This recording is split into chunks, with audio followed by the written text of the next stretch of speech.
Hi friends, ఈరోజు మనం మాల్దీవుల గురించి తెలుసుకుందాం. ఈ మాల్దీవులు అనేవి చిన్న చిన్న దీవుల సముదాయం. ఇవన్నీ కూడా పగడపు దీవులు. ఇక్కడ చూస్తున్నారు కదా, ఈ దేశం మొత్తం కూడా ఈ విధంగా 26 వరకు పగడపు దిప్పలతో, అంటే మొత్తంగా ఈ విధంగా చిన్న చిన్న భూభాగాలు, ఈ దీవులన్నీ కలిపి కూడా 1196 వరకు ఉంటాయి. మన భారతదేశానికి కింద వైపుగా కేరళ అవన్నీ దాటి వెళ్తే హిందూ మహాసముద్రంలో నైరుతి మూల ఈ దేశం ఉంటుంది. ఇదొక గణతంత్ర స్వాతంత్ర్యం కలిగిన దేశం. ఈ దేశం యొక్క రాజధాని మాలే. ఇక్కడ చూస్తున్నారు కదా, ఇదే ఈ దేశం యొక్క రాజధాని. ఎంత ముచ్చటగా ఉంది కదా. ఈ రాజధాని కూడా ఒక పెద్ద దీవిలో ఉంటుంది. ఇక్కడ అధికార భాషగా దివేహి మాట్లాడుతుంటారు. దీంతో పాటు ఇక్కడ ఇంగ్లీష్ కూడా గుర్తింపబడిన భాషే. ఈ దేశం యొక్క మొత్తం విస్తీర్ణం, అంటే ఇక్కడ చిన్న చిన్న దీవులన్నీ కలిపి ఈ దేశం అని చెప్పాను కదా, ఈ విధంగా దీవులన్నీ కలిపి ఈ దేశం యొక్క మొత్తం విస్తీర్ణం చూసుకుంటే 300 స్క్వేర్ కిలోమీటర్లు ఉంటుంది. ఇప్పుడున్న ప్రజెంట్ లెక్కల ప్రకారం ఈ దేశం యొక్క మొత్తం జనాభా చూసుకుంటే 5,56,000 వరకు ఉన్నారు. ఇక్కడ చూస్తున్నారు కదా, ఇదే ఈ దేశం యొక్క జాతీయ జెండా. ఈ విధంగా తక్కువ రంగులతోనే ఈ జెండా రెడీ అయి ఉంది.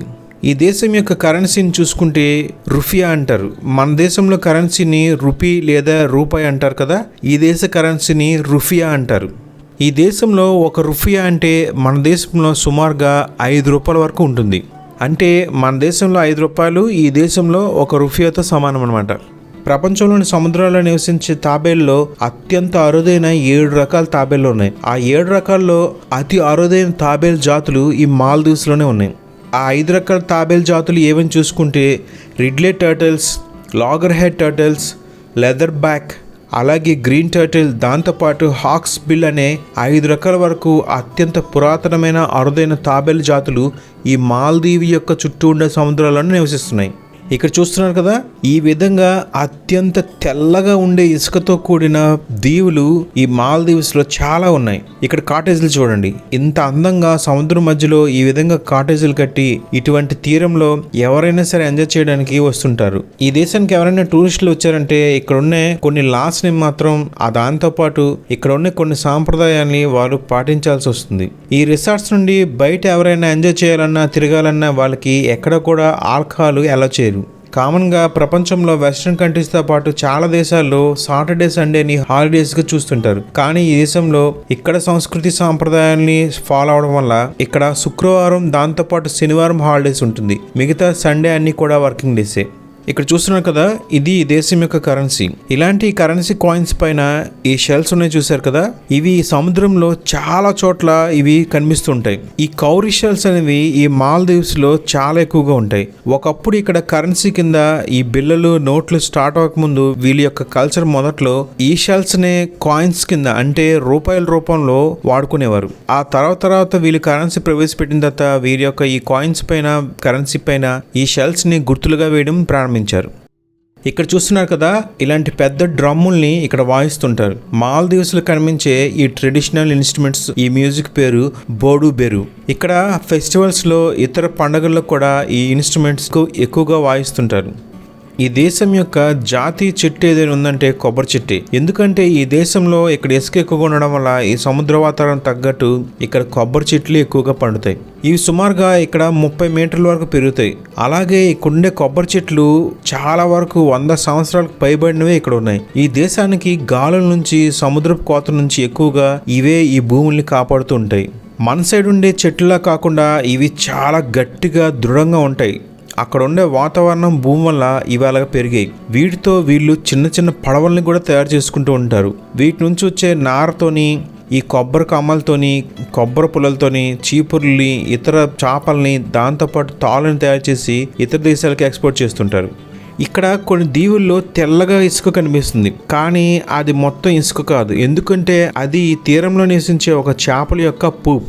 అవును, ప్యారెట్ ఫిష్ అనే ఫిష్ ఈ తీరంలో ఎక్కువగా నివసిస్తుంది. ఆ ఫిష్ ఈ దీవుల్లో ఉండే కోరల్స్ ని తినడం వల్ల అవి తిన్న తర్వాత దాని డైజెషన్ అయ్యి దాని నుంచి వచ్చే వేస్ట్ ఈ విధంగా వైట్ శాండ్ లాగా ఇక్కడ తయారవుతుంది.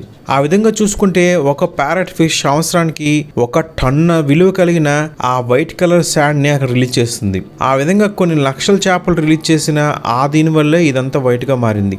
ఈ దేశం యొక్క పూర్వపు చరిత్ర గురించి చూసుకుంటే అంతగా క్లియర్గా ఏ చరిత్రలో కూడా రాసి ఉండదు. కానీ కొన్ని కథలు మాత్రం ఇక్కడ ప్రచారంలో ఉన్నాయి. అవి ఏంటంటే పూర్వం రోజుల్లో సింహాల యొక్క యువరాజు తన పెళ్లి కూతురైన శ్రీలంక చక్రవర్తి యొక్క కుమార్తెతో పాటు ప్రయాణిస్తూ ఈ సముద్ర మార్గంలో వచ్చి ఈ మాల్దీవుల యొక్క ఈ దెబ్బల్లో ఈ నీటిలో చిక్కుకున్నాడంట. ఆ తర్వాత ఇక్కడే ఉండిపోయి ఇక్కడే స్థిర నివాసం ఏర్పరచుకుని ఈ దీవుల్ని పరిపాలించడం స్టార్ట్ చేశాడంట. ఆ విధంగా మొట్టమొదటి సుల్తాన్గా అతను ఈ దీవుల్ని పాలించినట్టు ఇక్కడ చరిత్రలు ఉన్నాయి. ఈ మాల్దీవ్స్ అన్ని కూడా సముద్రం మధ్యలో ఉండడం వల్ల చాలా వరకు అరేబియా హిందూ మహాసముద్రం నుంచి వచ్చే చాలా మంది నావికుల యొక్క ప్రభావం ఇక్కడ ఎక్కువగా ఉంది. ఒకప్పుడైతే మలబార్ తీరానికి చెందిన ఎంతో మంది సముద్రపు దొంగలు ఈ దీవులపైన ఎంతో అధికారం చెలాయించి వీరందరినీ కూడా ఎంతో ఇబ్బందికి గురి చేశారంట.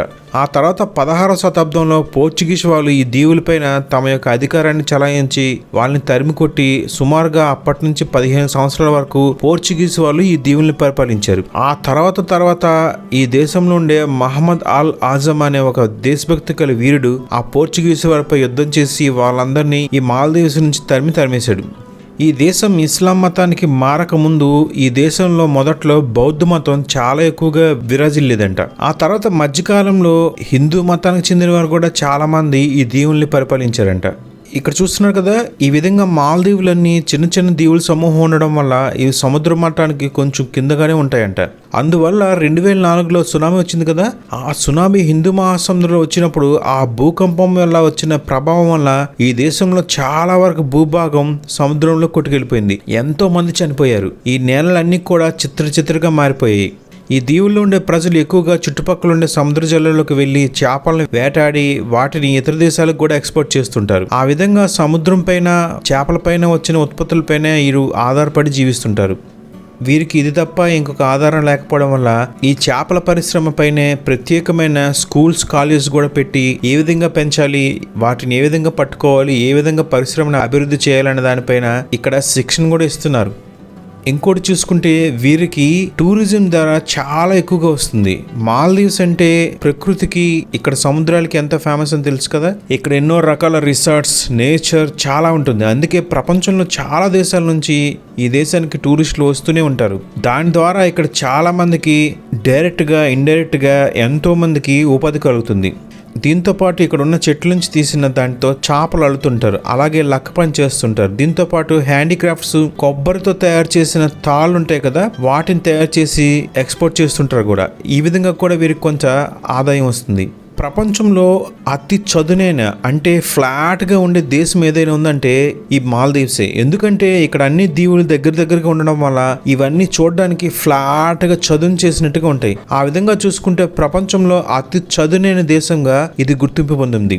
కాకపోతే రాబోయే రోజుల్లో అంటే ఇంకా కొన్ని సంవత్సరాల్లో ఈ మాల్దీవ్స్ అనేవి పూర్తిగా సముద్ర గర్భంలోకి కలిసిపోవచ్చు.